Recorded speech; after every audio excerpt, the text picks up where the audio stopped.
Hello, this is Mike Toll. I'm the Deputy Director at WestCOG, and I'll be presenting on WestCOG's Open Space Inventory project, which we did in partnership with the Nature Conservancy. We'll talk about how we collect our open space data and how we're going to maintain it, and how it can serve our communities, especially in flood resilience. Okay, so we'll start off with a project background. Then we'll talk about the open space inventory explicitly. Then we'll talk about the open space preservation analysis, a special analysis for the flood resilience part of the project. We'll talk about the public outreach component, how we reach out to our communities, get this data accessible. And then lastly, our maintenance strategy to keep this data relevant and up to date. Alright, jumping into project background. So open space inventory is important for regional planning because we often want to think about what to conserve and what to build. And if we know where properties are currently undeveloped, that gives us a real good starting point to figure out what to protect and what not, and what to develop. It's also key to have open space as a way to protect communities from flooding. Open space properties serve as a tremendous resource to mitigate the effects of floods. So, our open space currently needs an update. It lacks detail, integrity, consistency. And what I mean by this is the data, if you were to look at it right now, is different in different parts of our region. In some areas, it has tons of detail and information. In others, it only describes it as being open space. You don't know the type of protection associated with that data. Additional issues occur because the data is so old. It was initially developed in 2008, and then we also use data from DEEP, which was developed in 2011. It was most recently updated in 2015 through a set of interviews with town planners and land trusts. So an opportunity made itself available to WestCOG. The Nature Conservancy had a funding opportunity to fund projects that would be able to assist communities in the face of flood resilience.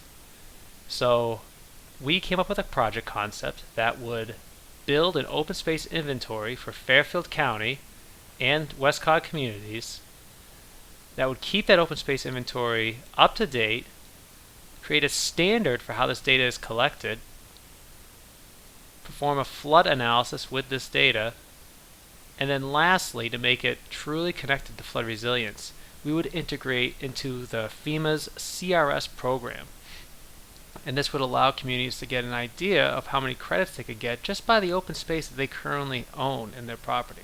And the idea is that this would be an incentive for communities to get involved in the CRS program, which is an effective way for communities to become more flood resilient. Down below is our schedule. We hope to accomplish this task in 13 weeks. So the community rating system, which is set up by FEMA, in short, is a tier-based program where communities are rated on the activities that they perform and get benefits based on the amount of points they collect. In short, if you're a community and you got 500 points for the flood mitigation activity that you've performed, you could get your folks who live in your community a 5% discount on their flood insurance premiums. So the homeowners who own flood insurance, they pay less, and it's automatically integrated into their bills. So there's not something they have to apply for. So as far as the program goes, it's very easy on the homeowner side of things.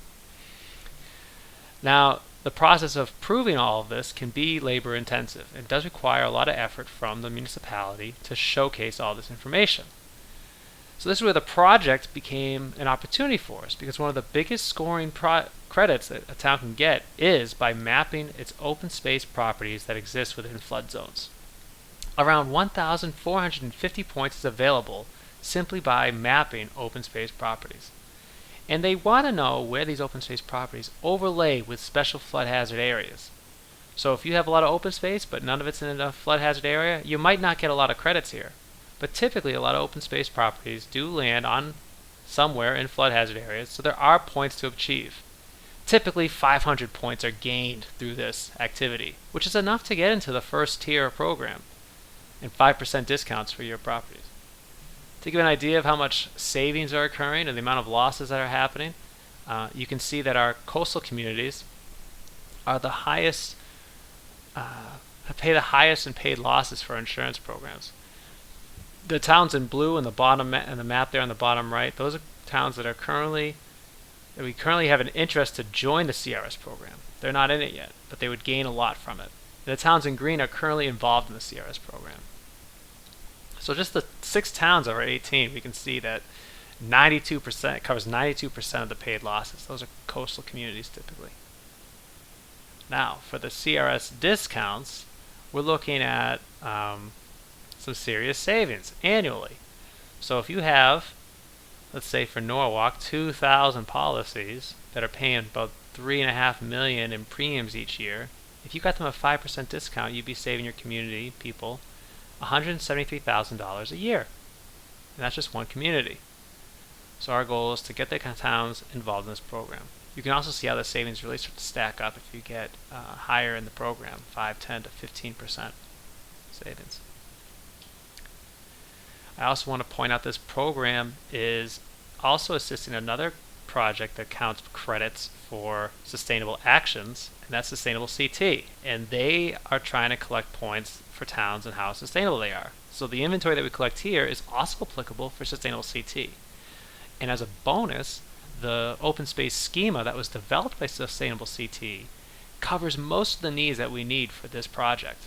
And so Naugatuck Valley COG was the COG that built that schema, and we use it for our own purposes here.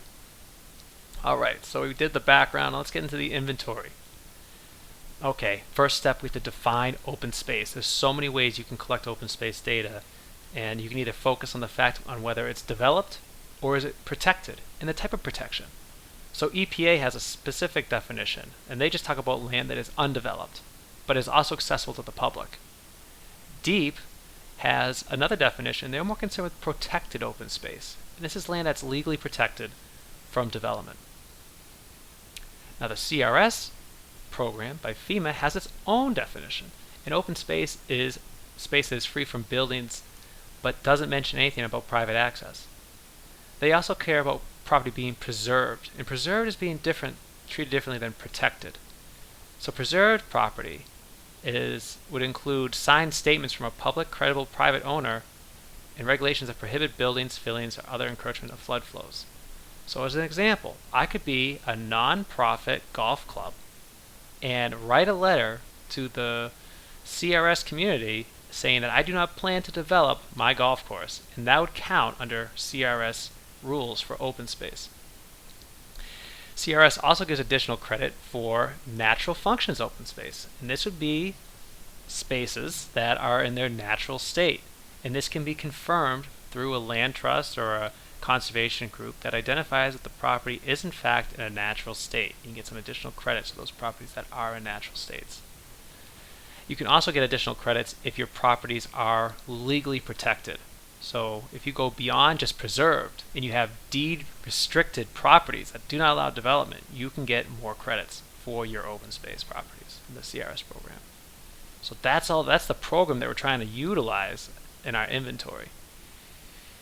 So we talked a little bit about the eligible open spaces. So local and state parks will count. Federal parks will not in our inventory. We will note them, but they won't get us credits in the CRS program because the CRS program already accounts for federal properties.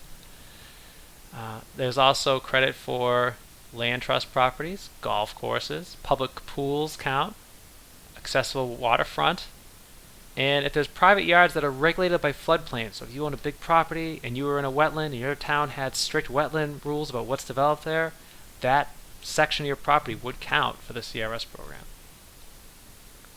Okay, so the open space inventory schema includes the following fields and options within those fields. So we want to know the municipality the open space layer is in, its parcel ID, the property name, the acres of that property, who owns it, the owner type. Are they federal, municipal, land trust? Are they private or nonprofit? We want to know the function of that property. Is it used as agriculture, cemetery, conservation, flood control, a golf course? What's the access? Restricted or unrestricted? Is it preserved? Yes or no? We want to know the protection extent. Does it cover the entire property? Oftentimes with easements, the property is not entirely covered. Maybe only an acre of the 7 acres is protected. What is the protection type? How is it protected legally? Is it done through deed restriction or easement? Is it federally protected or municipally protected? Then we have, for our credits, we have, are these properties eligible for sustainable CT credits? Yes or no? Most importantly, for this project, are they eligible for the CRS credit? Yes or no? Then we have to calculate the acres that are protected, the acres that land in a special flood hazard area, the acres that are impervious within that property, and then the acres that are creditable for the CRS program. And we also need to know the acres that are in a natural function open space. That means those are still in a natural function, natural areas.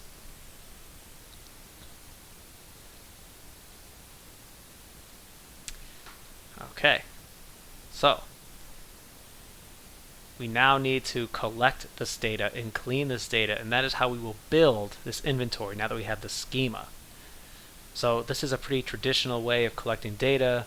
We have our analysts and our data scientists communicate with current land trusts to collect all of the open space data they have in a GIS format or an Excel format. We'll take it in any inventory.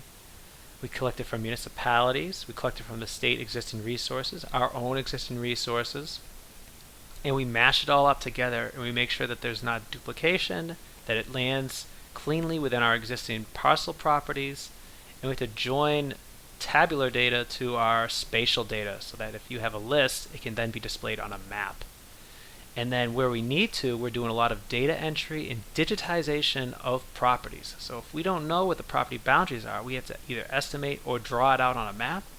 And then we also have to go and tabulate all the different fields, such as the types of protection that was mentioned in the schema, if the data doesn't include that information. And that is a lot of the data that we collected. It doesn't include a lot of requested data. Okay, so now we have a data set. We can start our analysis. So when you calculate for the CRS program, it's assuming that you can get up to 1,450 points for that initial analysis. You just need to calculate how much of your open space overlaps with your flood zone. If 100% of your open space overlaps with the flood zone, you can get the full 1,450 points. So that's why it figures out this fraction. In this example, it comes up to be 18.5% for this property.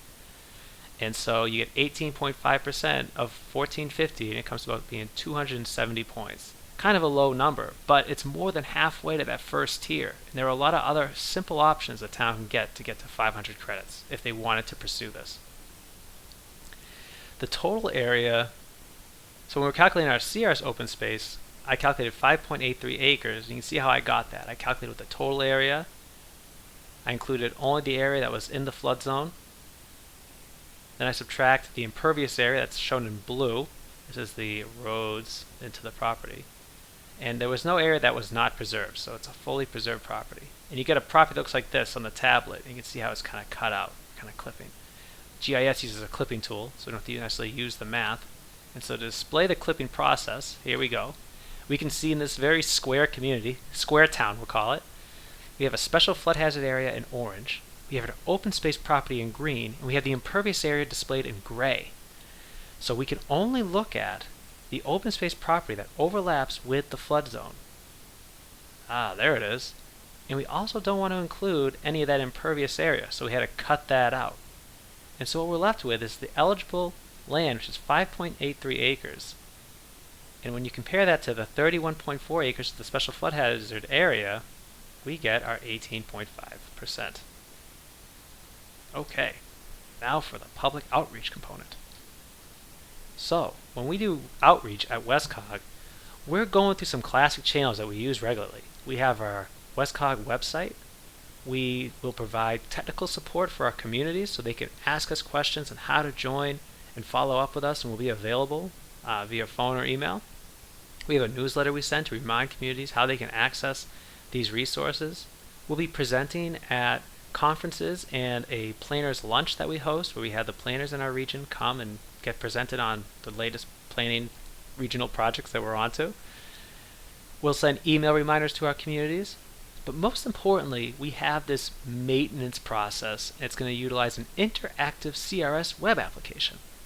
So this application will allow communities to see their open spaces throughout the entire region, give them an estimate for their open space preservation analysis to see how many points they get for their community, provide them an estimate on how much savings they could get if they were to join the program, and then it will provide them links to the verification resources they need so they can easily get credit for the CRS program. And if they want to, they can compare how they stand with other communities and see if it's a good fit for them as a program. So those are kind of the standard approaches we take. We also do a lot of social media outreach, and we'll post on LinkedIn and Twitter and Facebook for communities to have be aware of our programs. The web application might look very similar to how you saw before. You would be able to navigate to your community, click an open space property, and see information on the left here about what the parcel ID is, the name of the property, how is it protected, and where we can download the documents. It also talks about the level of protection that's included.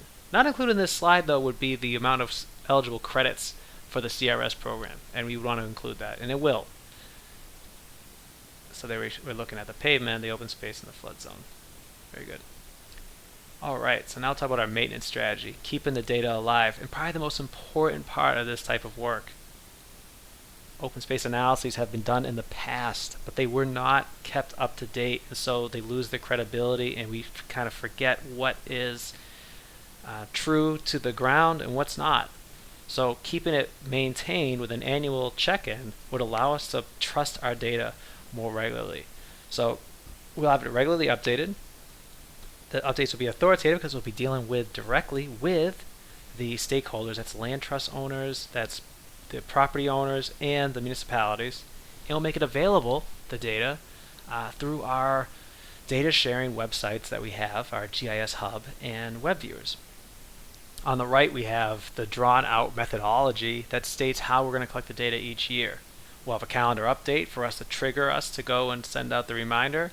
And once we get more further along this process, we'll even have automatic emails that go out on regular intervals. Our setup, if you were to go through the experience of the updater, would go as follows. We send an annual update to all the stakeholders. Then from one of the side of the stakeholders, they might provide an update. They let us know that they just purchased the property and we're going to add it to the inventory.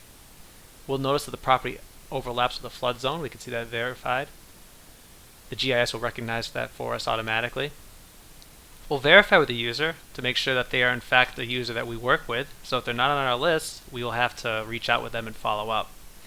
And we'll give them a survey so they can fill out the information associated with that data so they know that the data is, so they can keep the data really live and full of detail. And then once we have all that information and it's verified, we'll then update our open space map. And one of the key components of this web application that allows us for editing, this would be a different application using the same layers. This is an editing application. It could be done at any time of the year. Now every year, annually, we'll send reminders, but it's always available to them so they can work on their own schedule if they decide to do it at a different time. Alright, so that concludes the background, the open space inventory, our analysis, how we keep it current with the public, and how we're going to maintain the data. If you have any questions, you can reach out to Mike Toll at WestCOG or Tucker Beckett, a data scientist at WestCOG, who's done a lot of the work, the data work behind this. Thank you. Bye.